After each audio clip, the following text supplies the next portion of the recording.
Damos gracias a Dios por la oportunidad que el Señor nos da de estar un día más en su casa. Amén. Dice la palabra del Señor que mejor es un día en su casa que 1000 fuera de ellos. Vamos a comenzar este servicio de alabanza al Señor y le voy a invitar que abra su Biblia en el Salmo capítulo 95. Salmo capítulo 95, así comenzamos y le damos la bienvenida a cada uno de ustedes. Qué bueno que pueden estar aquí esta tarde. Nos gozamos, hermanos, y le damos gracias al Señor por cada uno de ustedes. También damos la bienvenida a cada persona que nos acompaña a través de esta transmisión. Que el Señor le bendiga. Salmo capítulo 95, versículo 1, y me indica con un amén cuando lo tenga listo. Dice así la palabra del Señor: venid, aclamemos alegremente a Jehová, cantemos con júbilo a la roca de nuestra salvación. Lleguemos ante su presencia con alabanza, aclamémosle con cánticos, porque Jehová es Dios grande y Rey grande sobre todos los dioses. El versículo 6 dice: venid, adoremos y postrémonos, arrodillémonos delante de Jehová nuestro Hacedor. Amén. Y vamos a venir delante de su presencia como con alabanza, con alegría, con regocijo. Amén. Vamos a alabar al Señor. Te damos gracias, mi Dios, en esta hora por la bendición que nos das de un día más poder estar en tu casa. Ciertamente, Señor, el salmista decía: porque mejor es un día en tu casa que 1000 fuera de ellos. Venimos delante de tu presencia, Señor, con gratitud. Venimos, Señor, con devoción. Venimos, Señor, con alegría para exaltar y alabar tu nombre, para alabarte, Señor, con nuestras manos. Mira, mi Dios, con nuestra voz, cantando estos cantos para darte la gloria y la honra. Hoy nos postramos, Señor, una vez más. Te damos toda la gloria y toda la honra. Quita todo lo que estorbe y que cada uno, Señor, pueda tener esa libertad para alabar y bendecir tu nombre. Sea tu Espíritu Santo el que toque cada vida y cada corazón en este lugar. Sea tu presencia, Señor, llenando cada una de nuestras vidas. Te damos gracias, mi Dios. Te damos toda la gloria y toda la honra. Gracias, bendito Salvador. Amén. Gloria al Señor. Y en el nombre de Jesús hay poder. Amén. Vamos a cantar, vamos a alabar al Señor. Levante sus manos, hermano, palmee y adoremos juntos al Señor en esta hora. Y el nombre de Jesús es poder. El nombre de Jesús es victoria. El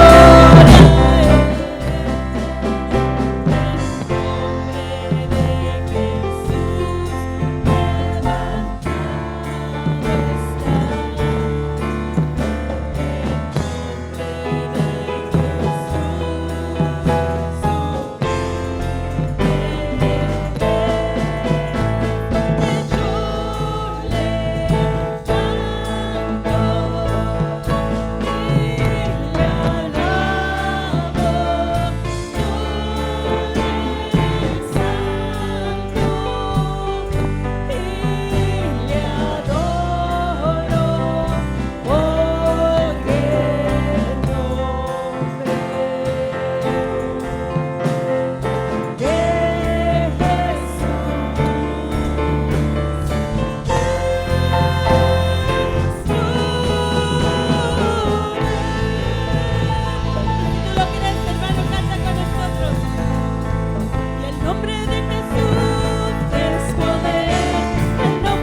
pocos saltarán, con el arco lanzarán, la lengua de los toros atará, porque es el poderoso de Israel, el poderoso de Israel. Su voz nadie lo detendrá, al poderoso de Israel. Los ojos de los ciegos se abrirán, ellos verán, los oídos de los sordos oirán. El poco saltará.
el que adiestra nuestras manos para la batalla, amén. El Dios que nos da la victoria día tras día. Podemos cantar, hermano, y podemos alabarle y decirle: Señor, cantaría sin parar, amén. Cantaría sin parar lo que hiciste en mí. Danzaría siempre, Dios, por tu gran amor. Aleluya. Dígalo con nosotros, hermanos. Cantaría, Señor. Cantaría sin parar por lo que hiciste en mí. Danzaría siempre, Dios, por tu gran amor. Y cantaría sin parar por lo que hiciste en mí. Danzaría siempre, Dios, por tu gran amor. De mi corazón para poder decir que me has salvado y borraste mi pasado. Señor, quiero gritar hacia todo lugar que si tú estás conmigo, vienes contra mí. Cantaría sin parar por lo que hiciste en mí. Danzaría siempre, Dios, por tu gran amor. Cantaría sin parar por lo que hiciste en mí. Danzaría siempre, Dios, por tu gran amor. Estamos cantando, somos felices y estamos danzando. Pues somos libres, queramos mirar y controlar tu nombre, y a tus ángeles cantar, porque el gozo está aquí.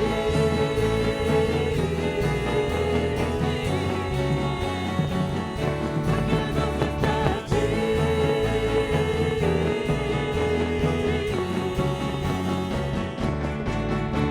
Y cantaría sin parar por lo que hiciste en mí. Y danzaría siempre, Dios, por tu gran amor. Cantaría sin parar por lo que hiciste en mí. Danzaría siempre, Dios, por tu gran amor. Arde mi corazón para poder decir que me has salvado y borraste mi pasado. Señor, quiero gritar hacia todo lugar que si tú estás conmigo, vienes contra mí. Cantaría sin parar por lo que hiciste en mí. Danzaría siempre, Dios, por tu gran amor. Cantaría sin parar por lo que hiciste en mí. Danzaría siempre, Dios, por tu gran amor. Y estamos cantando, somos felices y estamos danzando, porque hermano, pues somos libres, si queramos mirar y contemplar tu nombre, y a tus ángeles cantar, porque el gozo está aquí.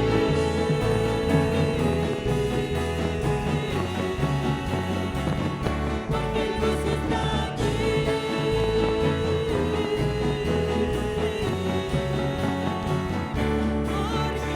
gozo está aquí.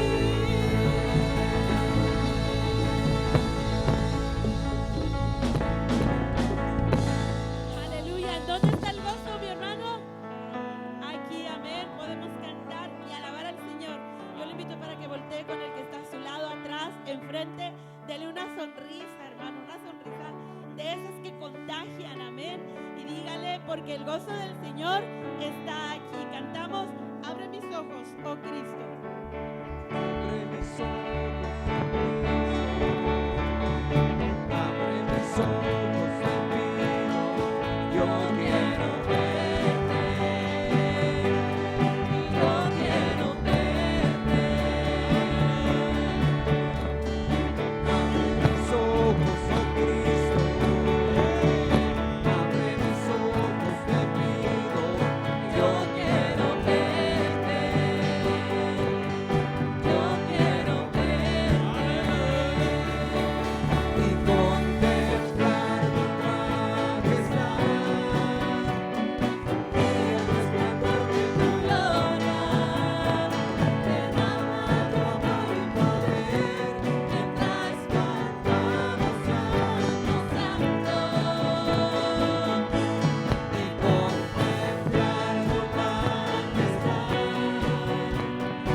decimos santo, santo, santo, porque tú eres santo, Señor. Te damos gracias.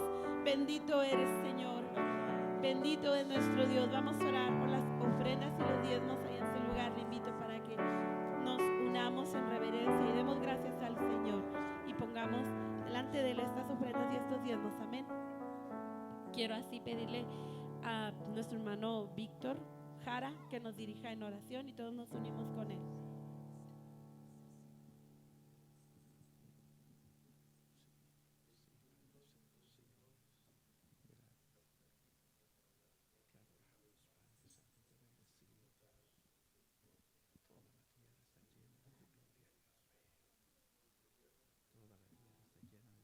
Bendice la obra de la iglesia, bendice a quien no va a poder hacerlo, Señor. Abre la ventana de los cielos, bendice, Señor, con fuentes de empleo, Señor, a tus hijos y hijas, Señor. En el nombre de Jesús de Nazaret, en el nombre de Cristo Jesús, aleluya.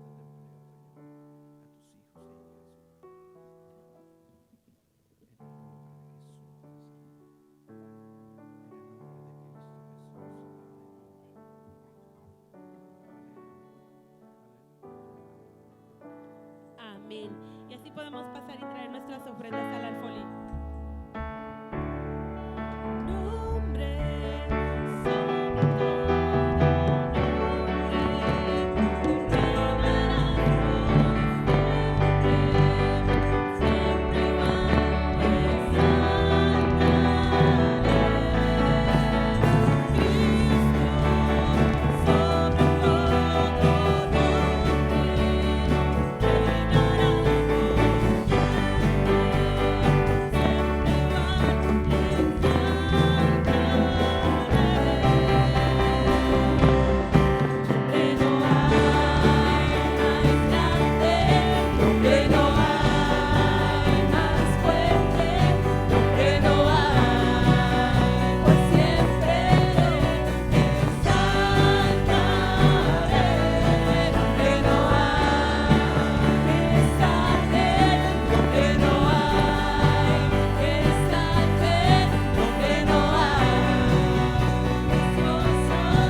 Dios, amén. No hay otro nombre como el nombre de nuestro Señor, el único que sana, el único que salva, el único que llena, el único, hermano, que viene a traer vida a nuestras vidas. Hermoso es el nombre de Jesús, amén. Vamos a adorarle y vamos a exaltarle. Abra su corazón y ahí en su lugar, mi hermano, levante sus manos, extiéndalas y dígale: gracias, Señor. Gracias, Jesús, por darme vida y por darme salvación. Verbo en el principio.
tomado en tus brazos Dale y me has gracias al Señor, mi dado hermano, salvación. por lo que Él te ha dado, Tu por su amor es perdón, por su gracia, derramado por su en mi misericordia. corazón. Te damos gracias, Señor. No sabré agradecerte lo que has hecho por mí. Solo puedo darte ahora mi canción. Dile una vez más, me has tomado. Me has tomado en tus brazos y me has dado salvación. De tu amor es derramado en mi corazón. Señor, No sabré agradecerte lo que has hecho por mí. Solo puedo darte ahora mi canción. y dile gracias, Señor.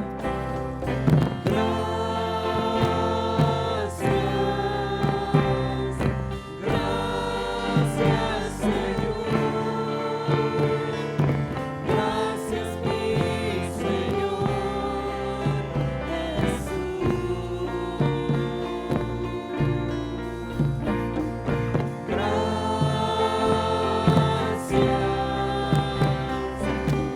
Gracias, Señor. Gracias, mi Señor Jesús. En la cruz diste tu vida, la entregaste todo allí. Vida eterna regalaste al morir. Por tu sangre tengo entrada hacia el trono celestial. Puedo entrar confiadamente ante ti para darte las gracias. Gracias, Señor. Gracias, mi Señor Jesús.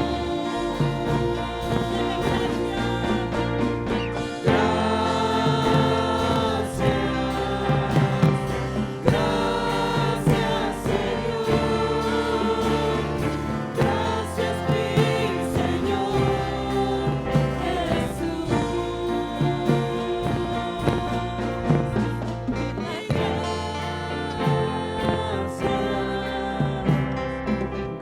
Gracias, Señor. Gracias, mi Señor Jesús. En la cruz diste tu vida, entregaste todo allí. Vida eterna regalaste al morir. Por tu sangre tengo entrada hacia el trono celestial. Puedo entrar confiadamente ante ti. La cruz diste tu vida, lo entregaste todo allí. Y vida eterna regalaste al morir.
Señor. Gracias, Gracias, Cristo. Señor. Gracias, Jesús. Gracias, mi Gracias, Señor. Te exaltamos, oh Rey. Jesús.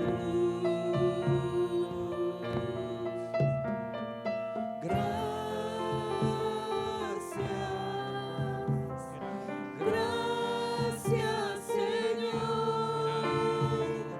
Gracias, mi Señor. Jesús. Gracias, Cristo. Gracias, Señor.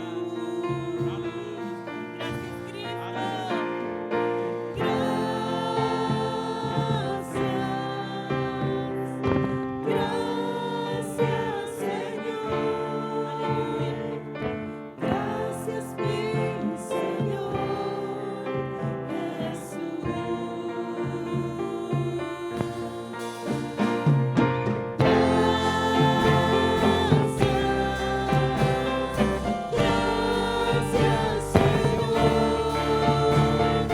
Gracias, mi Señor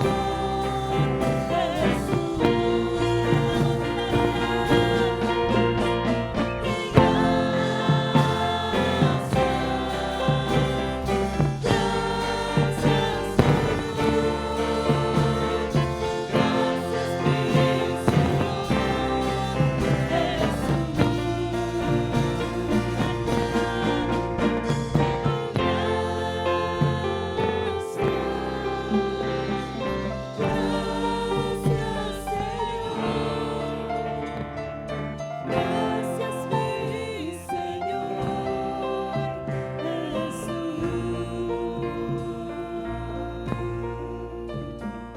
Gracias, Señor Jesús. Gracias, Cristo, te damos en esta hora. Gracias, Señor, por darnos entrada. Gracias, Señor, por tu misericordia, por tu perdón, por tu fidelidad. Gracias, Señor, por poner un cántico nuevo en nuestras gargantas, en nuestra lengua. Gracias, Señor, por permitirnos y darnos la bendición de poder llegar hasta este lugar para alabar y bendecir tu nombre. Gracias, Cristo, porque ahora podemos entrar al lugar de tu presencia, podemos adorarte y exaltarte y darte la gloria y darte la honra. Gracias, Señor. Dile, hermano, gracias por mi libertad. Gracias, Señor, por mi salvación. Gracias, Señor, por el perdón. Gracias, Señor, por tu bendición. Gracias, Cristo. Te exaltamos y te adoramos. Bendito eres. Gracias, Señor. Aleluya. ¿Cómo no darle gracias, hermanos, si Él nos ha dado libertad? Aquellos que ahorita están luchando por una libertad, lo están haciendo a costo de sangre. Lo están haciendo a costo de su propia vida, muchos de ellos. Sabe, usted y yo no tuvimos que pagar ni hacer nada. Cristo dio su propia vida. Él derramó su sangre para darnos a nosotros libertad. Aquellos que consigan su libertad, hermano, estarán, usted no me dejará mentir, contentos, brincarán de alegría, darán voces de júbilo, gritos y dirán, finalmente somos libres. Hermano, usted y yo ya hemos sido libres por la sangre de Cristo. Y vaya analogía y vaya comparación, pero es una realidad. La sangre de Cristo Jesús nos ha dado libertad, nos ha hecho libres. Por ello, hermano, vale la pena adorarle y exaltarle. Amén. Vamos así a pasar a la palabra del Señor. Que Dios les bendiga. Buenas tardes, hermanos. Dios les bendiga. ¿Cómo están, hermanos? Quiero aprovechar su postura y abra su Biblia junto conmigo, por favor. Y acompáñeme a la segunda carta del apóstol Pablo a los Corintios, capítulo 12. Versículo 10. Cuando lo tenga, dígame amén, por favor. Segunda carta a los Corintios, capítulo 12, versículo 10.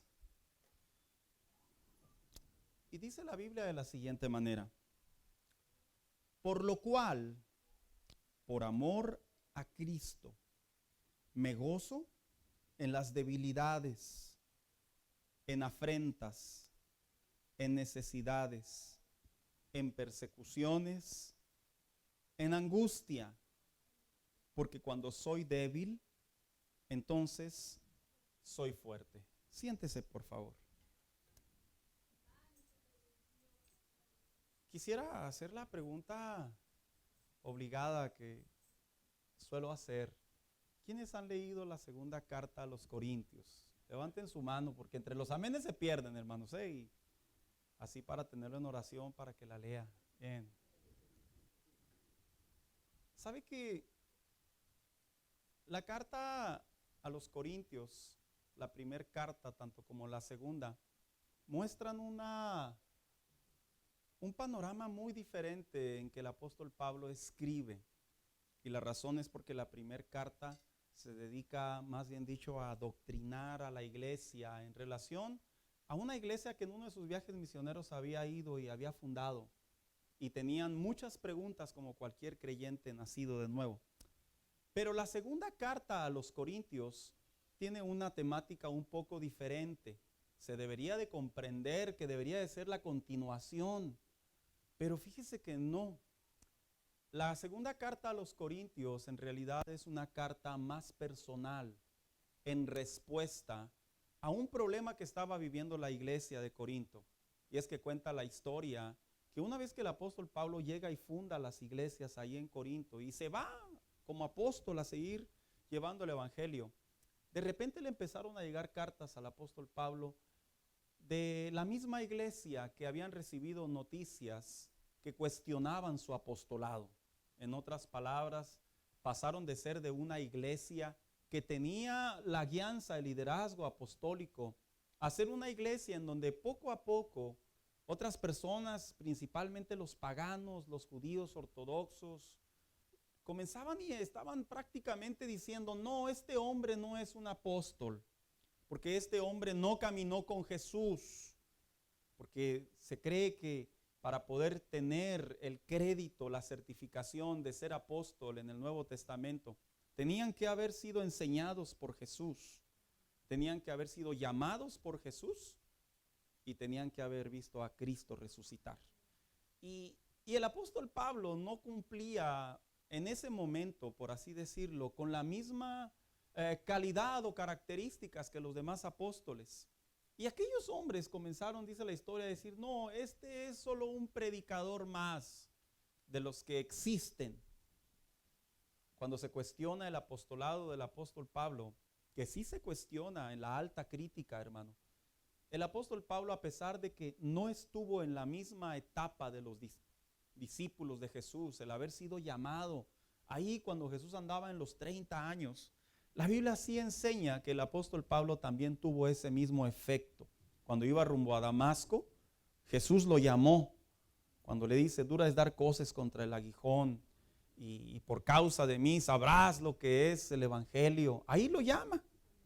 Posteriormente, en este mismo capítulo en particular, él habla de una visión que tuvo. Él en otra carta no se autodenomina, pero se sobreentiende que habla de él mismo, en donde los teólogos dicen que él no fue instruido por Jesús en la tierra, sino que él, cuando fue al paraíso, que estuvo cierto tiempo, que ahí hay un dato bien interesante, ahorita lo voy a mencionar.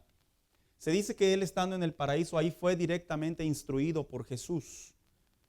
Y un dato interesante es que algunos dicen que este suceso apostólico de su enseñanza de Jesús surgió cuando andaba por allá en el segundo viaje misionero, y por andar predicando lo dan por muerto. ¿Quiénes han leído eso en el libro de los Hechos? Cuando dice que lo dan por muerto, es que básicamente en él ya aparentemente no había signos vitales.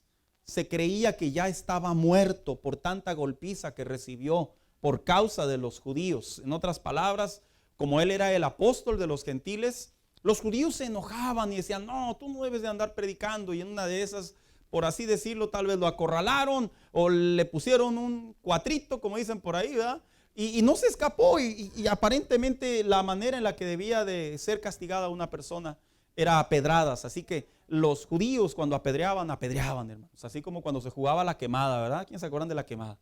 Los hijos de ahora no, ¿verdad? Ellos, ¿qué es eso, papá? Ahí en la casa explíquele el divertido adrenalina juego de la quemada, ¿verdad?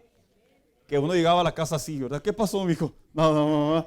Llega uno todo. Bueno, en aquellos tiempos los judíos agarraban muy en serio ese castigo y arrojaban piedras, hermanos. Literalmente uno de los apóstoles así murió, una gran piedra sobre su cabeza. Y se cree que el apóstol Pablo ahí murió. Y en ese evento, en ese trance, se dice que es cuando fue con el Señor. Cuando se acercan por ahí los discípulos y lo ven y pues supongo que oraron por él, lo intentaron reanimar. El hombre resucita en realidad. Así que este hombre, cuando dice que va a la presencia del Señor y él básicamente recibe el llamamiento y la instrucción del Señor, sí lo vio resucitado y sí cumple con los 3 requisitos de un apostolado. Pero la iglesia estaba siendo engañada en relación a lo que él enseñaba. Porque él estaba enseñando y adoctrinando a la iglesia una etapa muy compleja, muy difícil, pero que hace sólida al cristiano. Y es precisamente lo que quiero hablar yo en esta tarde cuando me refiero al tema, la paradoja del cristianismo. ¿Cuántos sabían que el cristianismo es una paradoja, hermanos? La palabra paradoja, yo sé que dentro de la matemática tiene un significado. Yo no hablo del significado matemático, yo hablo del significado cristiano o secular. La palabra paradoja tiene que ver con algo que es aparentemente contradictorio, como por ejemplo cuando la gente dice, con tal de yo perder y que tú ganes, yo soy feliz, pero en realidad los que somos felices somos nosotros, ¿verdad? La paradoja son ese tipo de prácticas, donde aparentemente se está haciendo algo que es ilógico para la sociedad, pero para nosotros tiene mucha lógica y principalmente ganancia. En la vida cristiana, hermano, si hay algo que nosotros debemos de comprender de la relación con Dios, es que el cristianismo es una paradoja.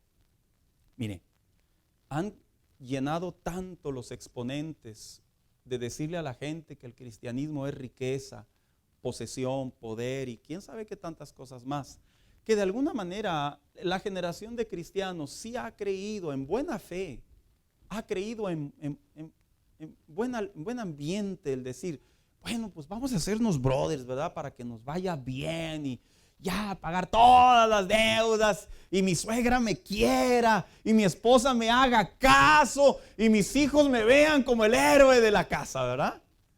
Oiga, qué atractivo ese evangelio, ¿verdad? La realidad es que cuando venimos a Cristo es un fuego cruzado, son 2 mundos. Y eso es lo que el apóstol Pablo en sus cartas apostólicas le enseñaba a la iglesia. Le decía, cuando tú vienes a Cristo, tu principal enemigo es la carne, porque no quiere hacer la voluntad de Dios. Cuando tú vienes a Cristo, decía el apóstol Pablo, muchos te van a dar la espalda. Cuando tú vienes a Cristo, pareciera ser que te va mal. Porque la iglesia en esos años había mucha persecución, hermanos. Así que la gente entró en duda en lo que el apóstol Pablo enseñaba. Y la carta, capítulo 12, a la segunda carta a los Corintios, prácticamente el apóstol Pablo resume defendiendo su apostolado.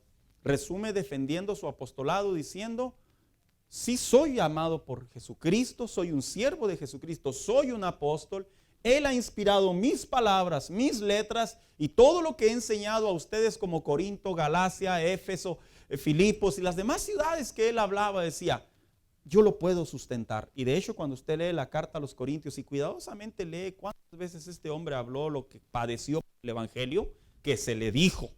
Aquel hombre cuando estaba orando allí y viene la voz del Señor y le habla a aquel profeta y le dice, mira, va a entrar un hombre llamado Saulo de Tarso. ¿Qué? Y vas a orar por él y va a abrir los ojos. ¡Ah! Si es perseguidor de cristianos, Señor. Sí, pero él va a saber la causa, cuánto cuesta el evangelio. Cristianismo no es sinónimo de desgracia. No es sinónimo de anticuados o de fuera del panorama de la cultura. No lo es. Aunque aparentemente se ve, hermano, aparentemente se ve. ¿No les ha pasado a ustedes, muchachos, que en la escuela no les preguntan ahí de repente las amistades? ¿Qué? ¿Tú con cuántas te has acostado? Y luego tú así, como todo buen creyente. Soy virgen. ¿Qué? ¿Cómo? ¿qué estás haciendo con tu vida? O de repente en el trabajo, ¿verdad, hermano? Usted le dicen, ¿verdad? ¿Qué? Vamos a echarnos unas beers, es viernes y que el cuerpo lo sabe y luego usted, ¿verdad? ¿Qué? ¿Te pegan agruras? Luego le dicen, ¿verdad? Las mujeres no entendieron, pero los hombres saben de lo que hablé. O fue al revés, ¿verdad? Las mujeres lo entendieron y los hombres no. O de repente a las hermanas, ¿verdad? ¿Qué? ¿A poco a ti? No has tenido sueños acá con Chayanne. Se ríen, hermano, pero... Y cuando damos nuestras respuestas, la gente nos ve de una manera extraña. Nos ve de una manera así como que, ¿qué estás haciendo ahí? Te están desgraciando tu juventud, tu vida, tu fuego, tu pasión. Te están desgraciando ahí. Y en tantos años que tengo en el Evangelio, hermano, que lo he dicho en ocasiones, me ha tocado ver tantos cristianos que han desertado de la fe porque han sido llevados por las corrientes, las presiones, las tentaciones, las pruebas, el sistema corrupto, una amistad que al último lo convenció y lo arrastró, un hijo que logró su cometido, la sacó de la iglesia, un esposo que no se cansó y la echó a un lado de la comunión con Dios. Y le puedo contar tantas historias como muchos de ustedes que tienen también años en el Evangelio, que para muchos se ha convertido en una paradoja el cristianismo. En este capítulo yo voy a trazar 3 mensajes, hermanos, en donde el apóstol Pablo defiende no solo su apostolado, sino que quiere enseñarle a la misma vez a la iglesia de Corinto que el cristianismo, cuando se ve como una paradoja, no se está errando. Es una paradoja, pero esa paradoja en realidad tiene una ventaja en nuestra relación con Dios. Voy a estar hablando acerca de lo que viene siendo los aguijones de la carne.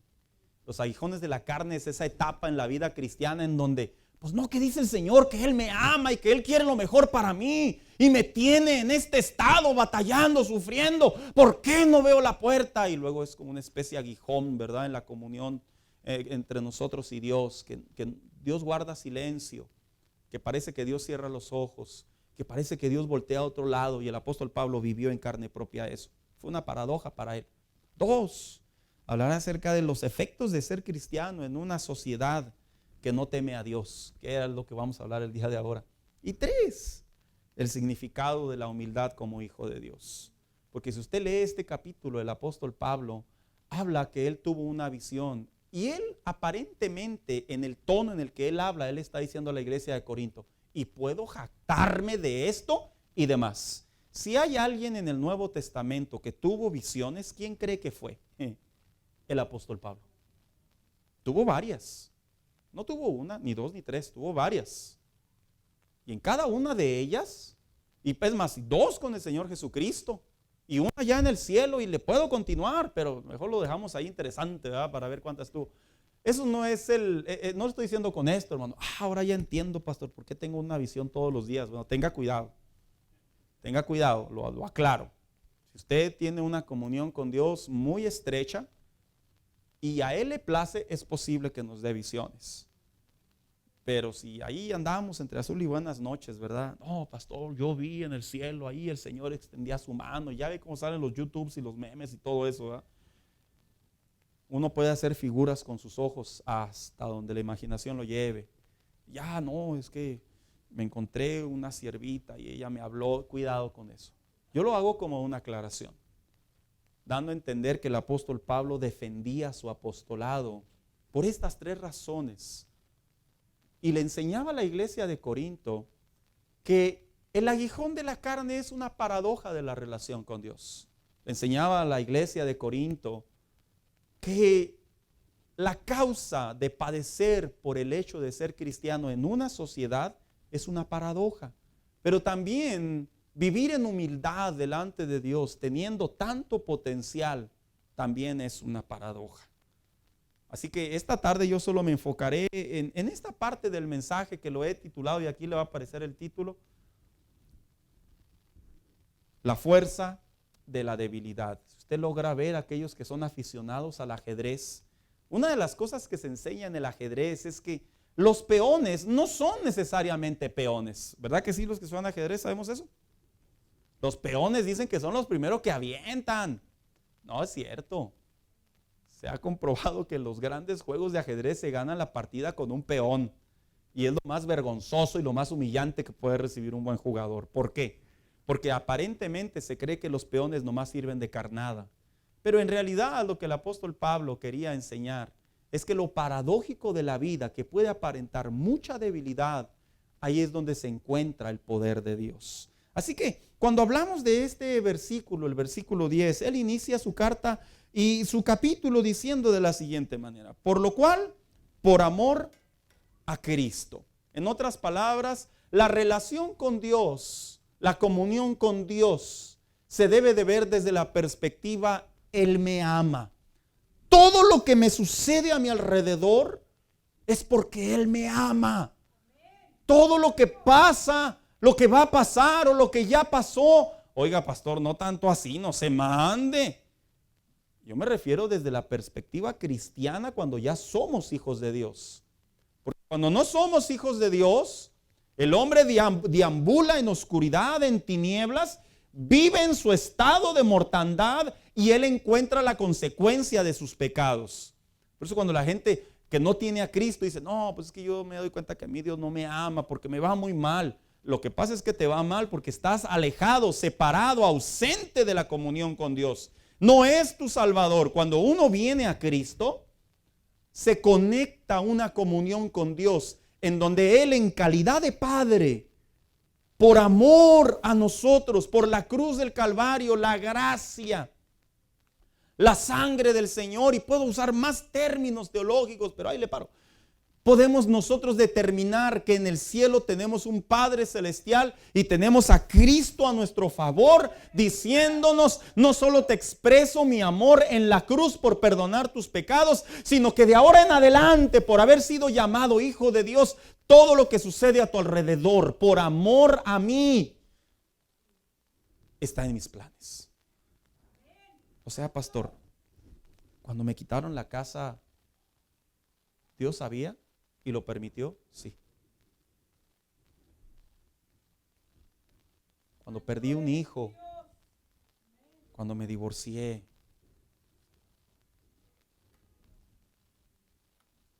cuando perdí un buen trabajo, cuando me deportaron. Y uno puede ver todo el panorama paradójico de la relación con Dios. ¿Es porque Dios me ama? Lo voy a contestar una vez más. Sí. Y el apóstol Pablo no solo se lo explicó a la iglesia de Corinto, a la iglesia de Roma les dijo, todo lo que te padece en tu vida y en tu relación con Dios es porque Él te ama. Porque todas las cosas que nos ocurren, allá en el capítulo 8 dice, a los que aman, dice, trae un propósito y un fin. Cuando un creyente comprende ese panorama, ese pensamiento, esa convicción, ese razonamiento, esa fe, te das cuenta que la vida cristiana, a pesar de ser una paradoja, algo aparentemente contradictorio, te das cuenta que Dios siempre ha estado ahí a favor de ti y de mí. Siempre. Es que no me cabe, pastor. ¿Sabes por qué no te cabe? Porque de alguna manera el razonamiento humano interpreta el amor como pasar por alto hasta la misma ley del hombre.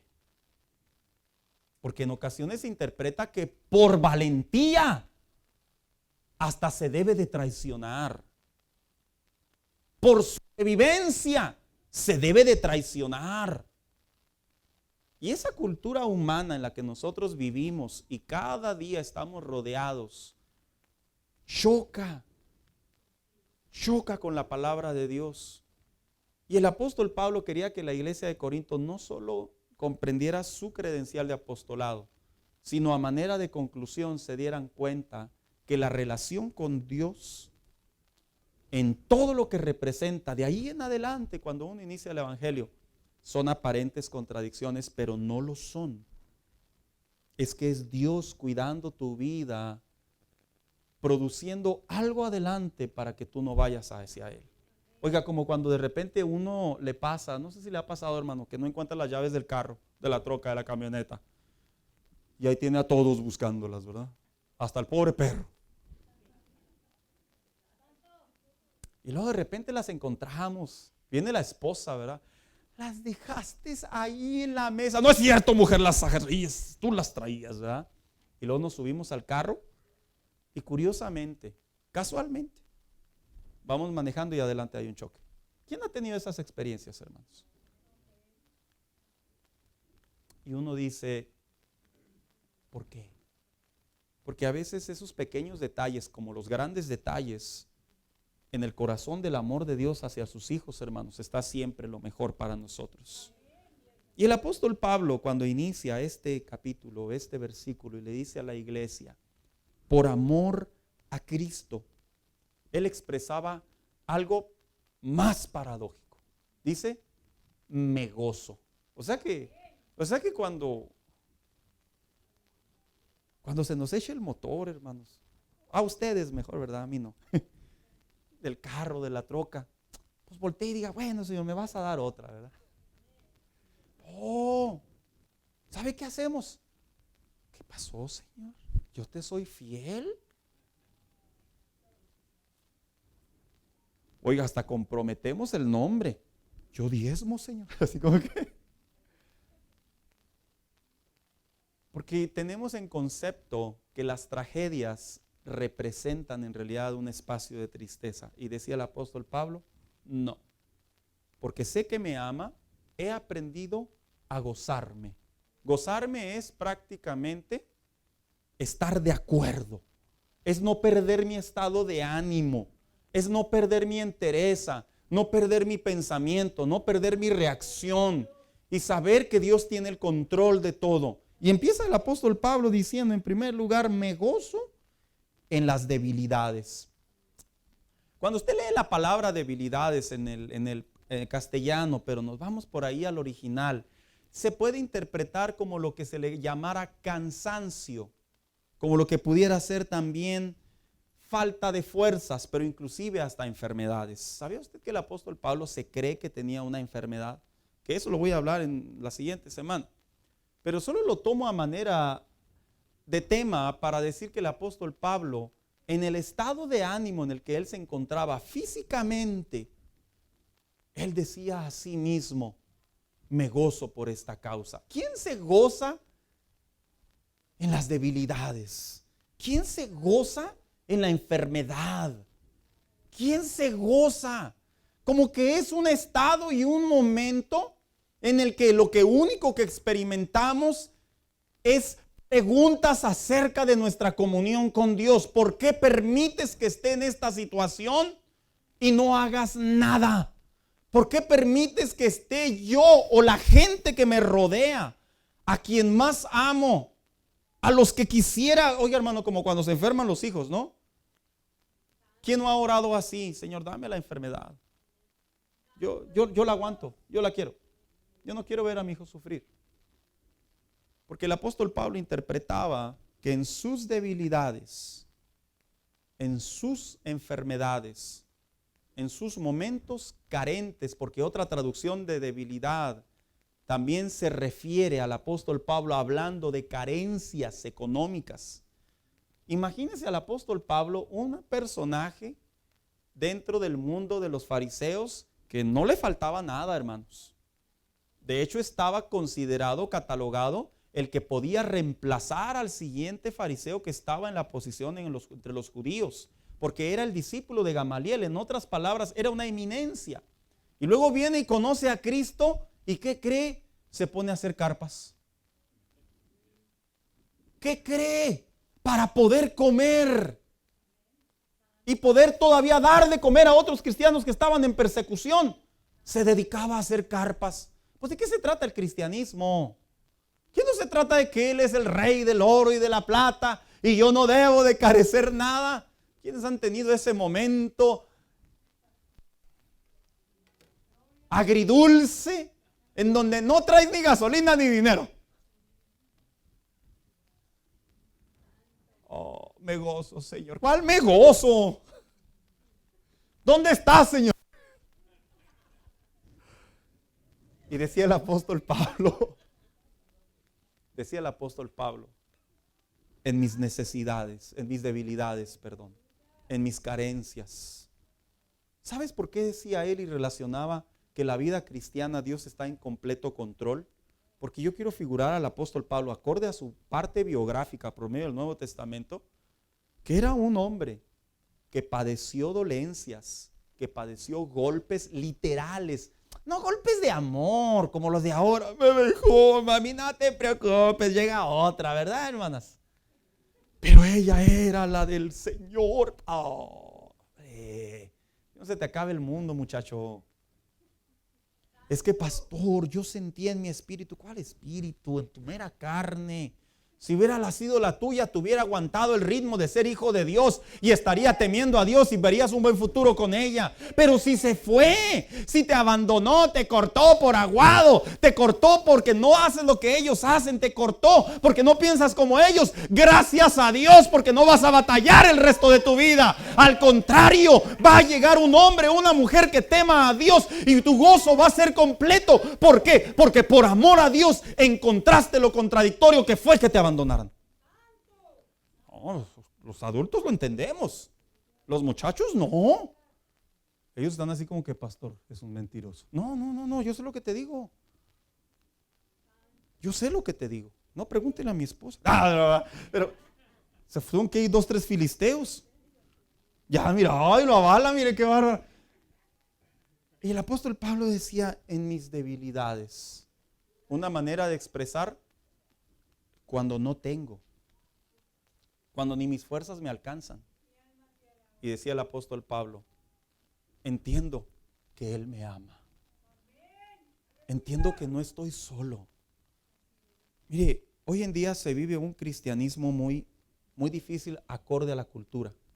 Hoy en día vemos muchos hogares separados. Hoy vemos mucho divorcio.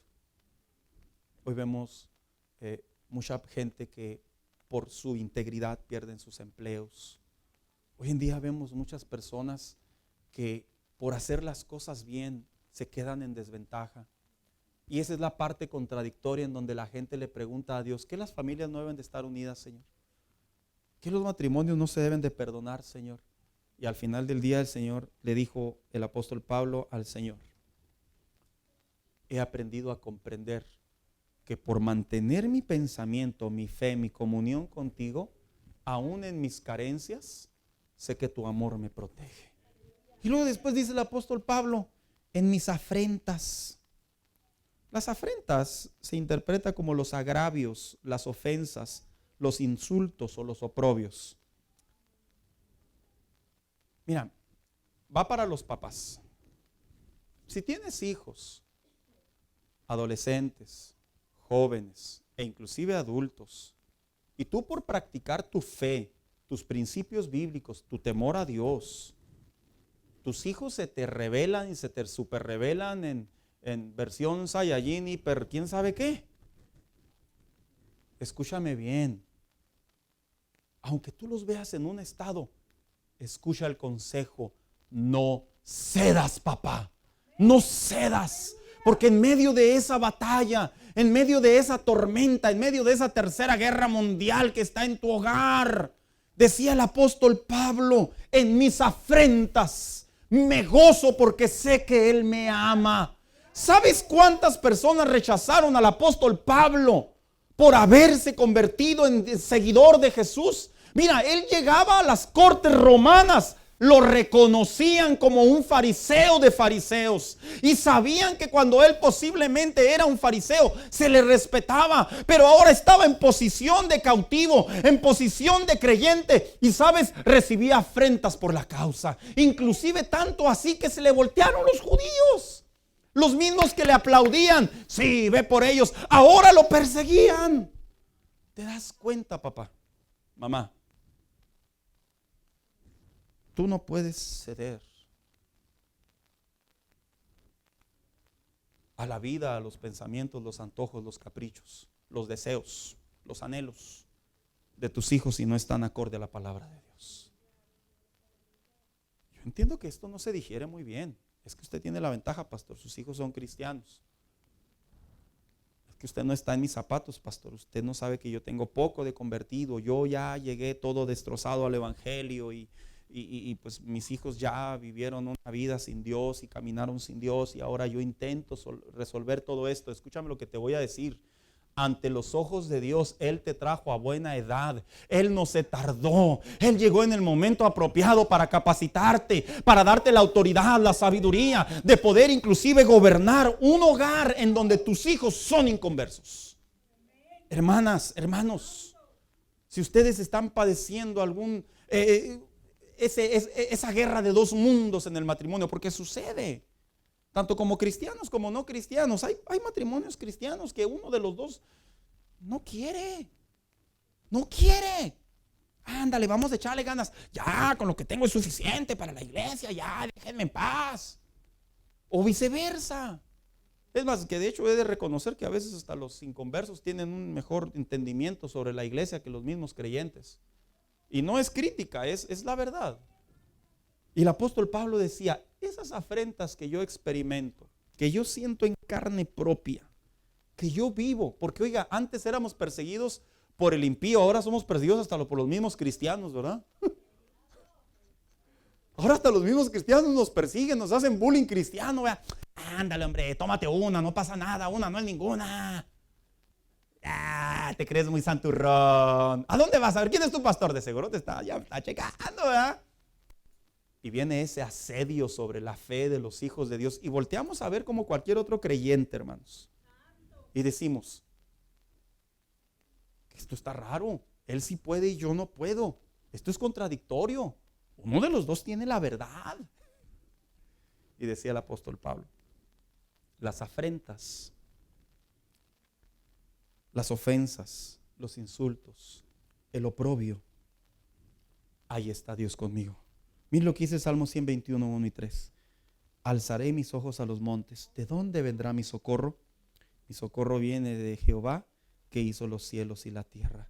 No dará tu pie al resbaladero, ni se dormirá el que te aguarda. Era una promesa que había experimentado el salmista, que aunque se encontraba siendo perseguido, porque algunos se lo atribuyen a David, estaba siendo perseguido y debido al agravio, a la persecución, debido a lo que estaba viviendo, por la causa de Jehová, él decía, tú no vas a permitir que mis pies caigan. Yo creo, hermano mío, que en la vida cristiana no hay contradicciones. Dios no se equivocó. Él no miró mal. Escucha lo que te voy a decir, aunque probablemente las cosas no pinten a tu favor. No, pastor, pues ya cual pinten, ya aparece todo el edificio que se pintó y nomás no veo la luz. Aunque no pinten a tu favor, no pierdas tu gozo. No pierdas tu comunión con Dios, tu entereza. No pierdas lo que Dios ha hecho en tu vida. Él no se equivocó, Él está ahí. Él tiene a tu familia en sus manos. Aunque aparentemente cada quien anda en su rumbo y como gallina sin cabeza, tus oraciones en tu hogar como sacerdote, como mujer sabia, van ante la presencia de Dios. Y dice la escritura en la carta a los hebreos, el que padeció lo mismo que nosotros, sabe lo que estamos viviendo en carne propia. En otras palabras, el dolor que tú tienes, Él sabe y lo siente también. Y Él está actuando aunque no parezca. Él está obrando aunque no se vea. Él está haciendo lo que a favor debe de hacer como hijos de Dios. No pierdas la fe. No solo no pierdas la fe, no pierdas el testimonio. No pierdas la comunión con Dios. Porque esto es paradójico. Porque un cristiano debe de vivir afrentas. Que no se supone que les debe de alegrar que leo la Biblia.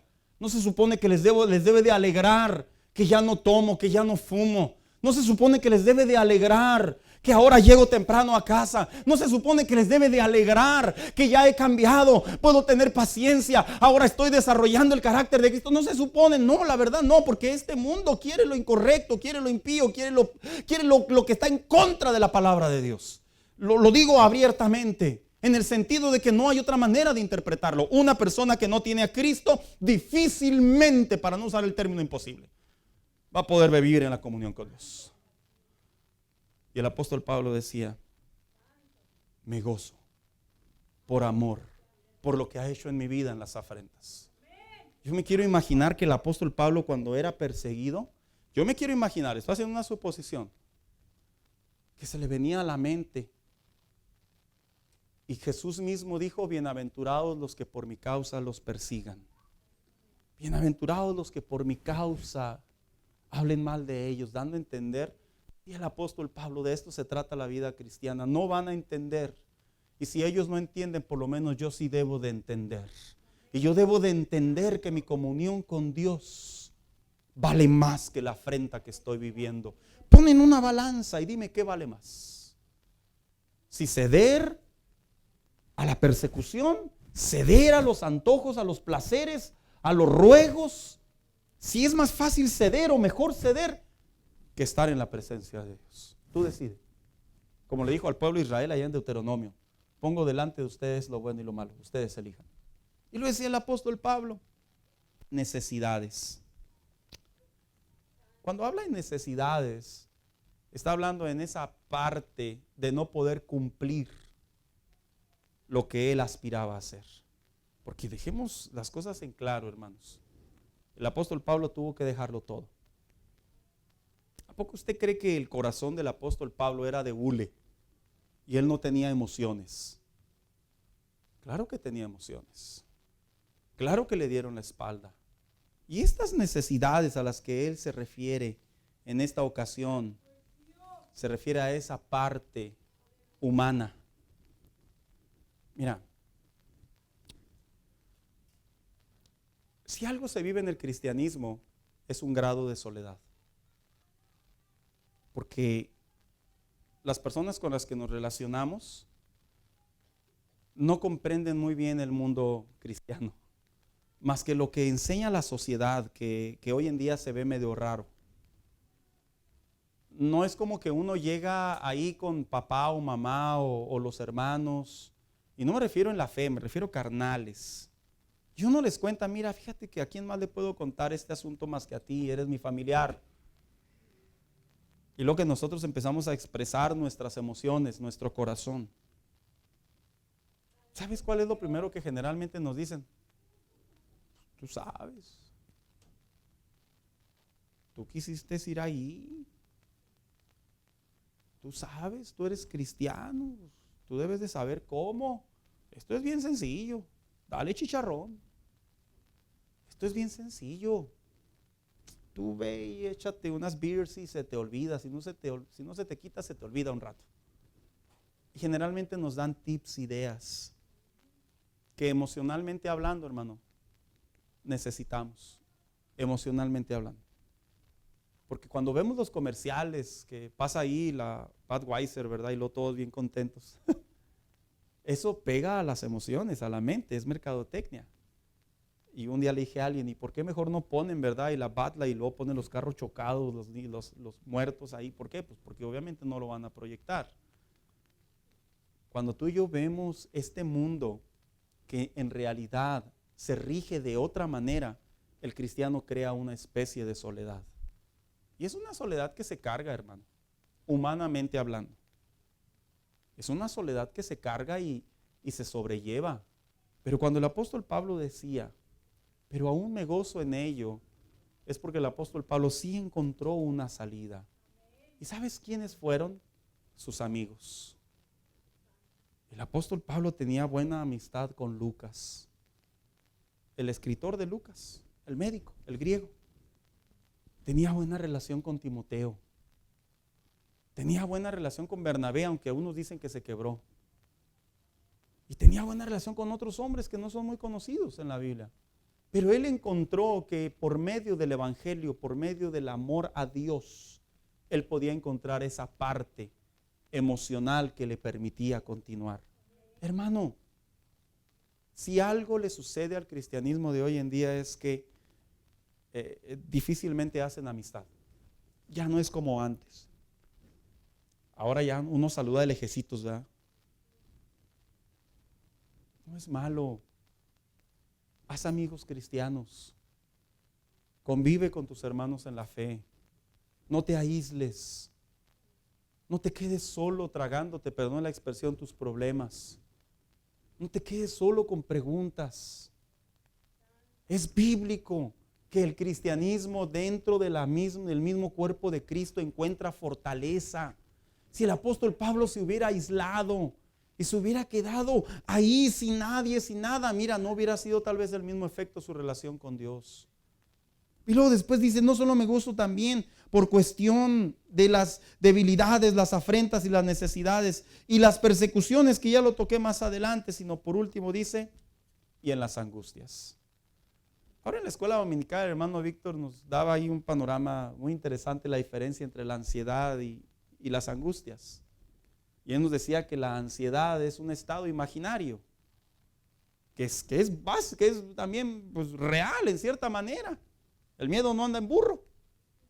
Pero también veíamos que la angustia, él nos compartía, es algo que se ve, es algo que se vive, que se respira, que ahí está, que no hay manera de engañarlo. Y cuando el apóstol Pablo decía, y me gozo por amor a Cristo en las angustias, él está trayendo a la memoria las más de 50 ocasiones donde le dijo a la iglesia de Corinto que él había padecido por la causa del evangelio. Cuando tú lees la segunda carta a los Corintios, él ahí les detalla todos los sufrimientos y los padecimientos que él vivió. Pero antes de transformarse en sufrimientos y en padecimientos, en el cuerpo y la mente natural de un hombre, él pasó por la angustia. Así te la defino. Mira, en la vida cristiana es muy normal, que si tú estás batallando con algo o con alguien, es muy normal que te angusties. Es una reacción natural del hombre de querer tener las cosas bien, de que las cosas salgan bien, de que todo avance bien y que nos traben los tiempos, el dinero, que nos traben los hijos, que nos trabe el trabajo, que nos trabe una enfermedad. Es angustioso. Pero decía el apóstol Pablo, pero he aprendido a gozarme. ¿Quién se goza? ¿Quién cambia su estado de ánimo en un estado así? En realidad, hermano, esto no es un asunto ni mental, ni es un asunto que alguien dijera por ahí de carácter. No, el hombre está diseñado para tener un límite sobre las presiones.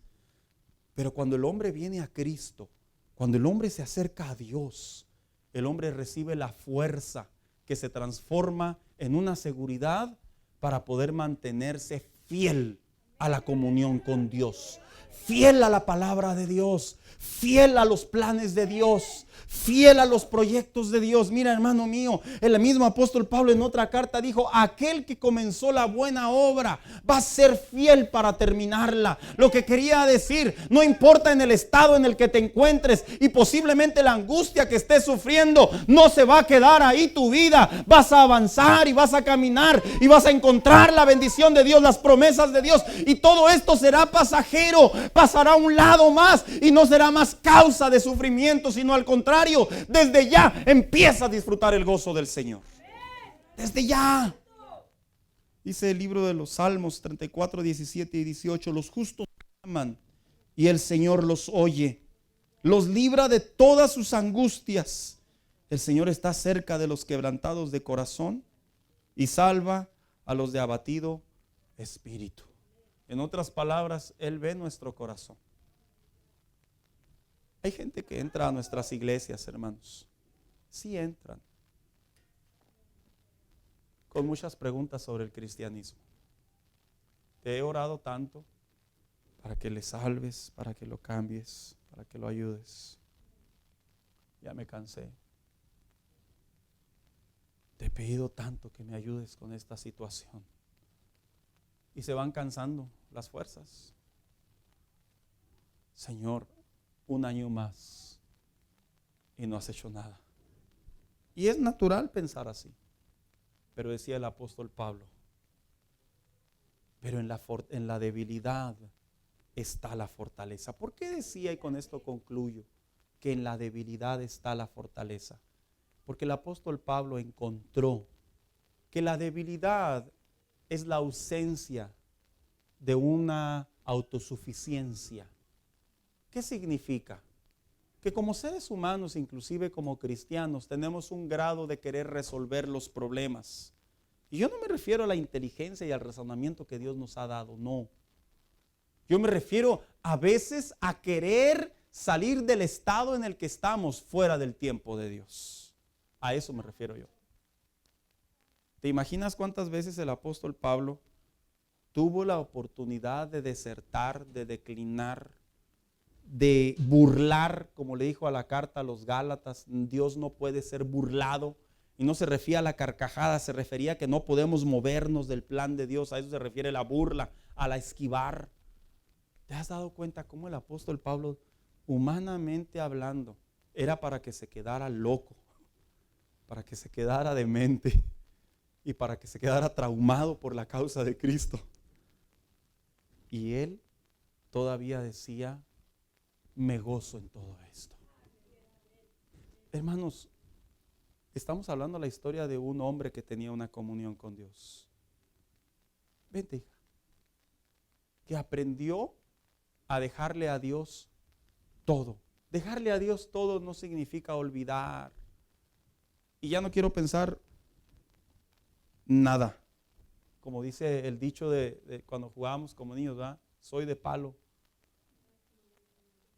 No oigo, soy de palo y tengo orejas de pescado. No.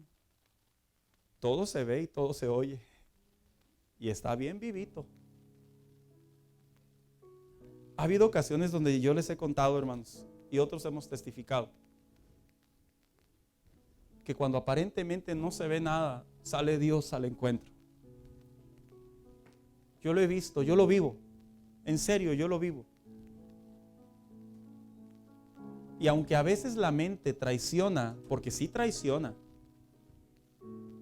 y aunque el razonamiento y la lógica se quieren apoderar de las circunstancias y de la fe y se la quieren comer, es como el mismo autor a los Hebreos dijo: es como ver a Faraón y detrás de él ver al invisible, al Señor, y confiar que Él está contigo. Y se refería a Moisés.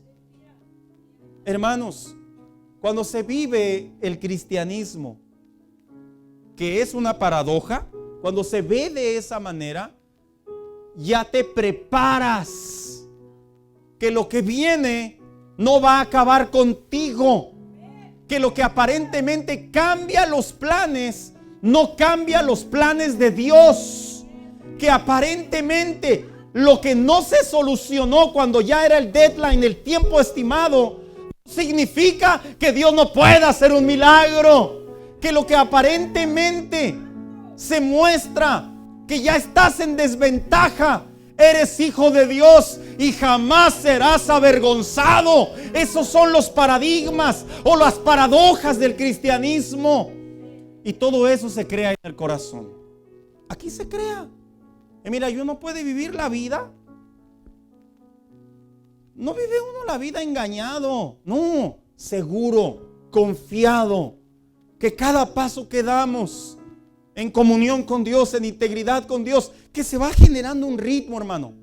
Porque tú irás a decir: bueno, pues es que pues, yo no soy pastor y yo todavía cargo con debilidades, defectos, pecados. No te preocupes. Bueno, preocúpate, pero no te preocupes, ¿verdad?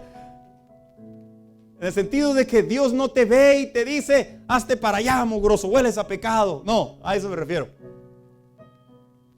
Hay gracia, hay arrepentimiento, hay una oportunidad en donde Dios te dice: tú ven y arrepiéntete.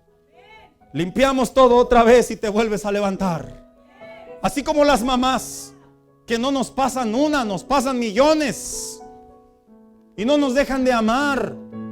Y cuántas cosas no hicimos como hijos injustamente inclusive, y no nos dejan de amar. Ahora figura la gracia y el amor de Dios diciéndote a ti en tu diario vivir: no te preocupes, levántate. La Biblia enseña claramente que el cristianismo es una aparente contradicción. No es lo que nuestros ojos ven, es lo que Dios tiene para nosotros, que se ve a través de los ojos de la fe. Y para poder vivir en ese lenguaje, en esa visión, en ese pensamiento, hermano, tenemos que quebrar el orgullo, tenemos que quebrar la inseguridad, tenemos que quebrar la envidia, tenemos que quebrar, hermano mío, lo que dijera alguien por ahí: la autosuficiencia. Yo no puedo, pero tú sí puedes. Y yo no dejaré de hacer lo que debo de hacer, porque tú estás conmigo. Y uno continúa su vida. Pero mientras tanto, mira, ahora sí, se convierte en una paradoja matemática, que es puro problema. Ahora sí eres una paradoja matemática que no le encuentras ni pies ni cabeza a la comunión ni a la salvación. Por eso es que mucho cristiano deserta. Y te das cuenta cómo el apóstol Pablo decía: sé de lo que hablo. Y yo quisiera que ustedes también lo entendieran. Es lo que les estaba diciendo prácticamente. Después del 12 llega el 13. No me diga, pastor, dando a entender a manera de conclusión. Ya no hay otro 13, de otro 14. En otras palabras, el apóstol Pablo en este capítulo plasmó lo que muchos cristianos siguen teniendo como preguntas. ¿En verdad se puede? Sí, sí se puede. Sí se puede. Y Dios nos está esperando. Dios quiere hacer cambios. Dios quiere abrir puertas. No estemos, hermano mío, perdón la comparación, como los niños necios. Ya te dije que te lo voy a comprar, nomás espérame a fin de mes. No, y lo quiero ya. No estemos como los niños. Ya mero llegamos a la casa. No, yo ya quiero. No estemos como los niños. No me quieres porque no me lo compraste. Porque te quiero, no te lo compro. No estemos como los niños. Mi mamá ya no me quiere, quiere a otros. A mí no, yo soy la oveja negra del hogar. El Señor a otros bendice. Yo escucho que a otros predican, enseñan y testifican que Dios les da, les bendice. Y yo no, yo estoy ahí batallando. Estoy ahí todavía con mi mismo carrito. Estoy ahí batallando todavía con mis problemas. No, salte de ese hoyo y comienza a vivir la vida cristiana en la paradoja de la fe. Comienza a caminar en lo invisible. Comienza a caminar seguro que Dios va contigo y también tiene bendición para ti. Porque la bendición de Dios no va por orden alfabético. No, ya estoy amolado. Mi apellido Zavala. No. La bendición de Dios, ¿sabes cómo se da? Cuando ve un corazón contrito y humillado. Cuando ve un corazón que levanta sus manos y le dice: no puedo, pero si tú me ayudas aprendo. No puedo, pero si tú me ayudas sigo adelante. Y se quiebra el corazón, se quiebra la mente. Y uno comienza a ver la gloria de Dios, hermano mío. Mientras tanto, es una batalla campal entre la fe y el razonamiento en el corazón del Hijo de Dios. Póngase de pie en esta tarde.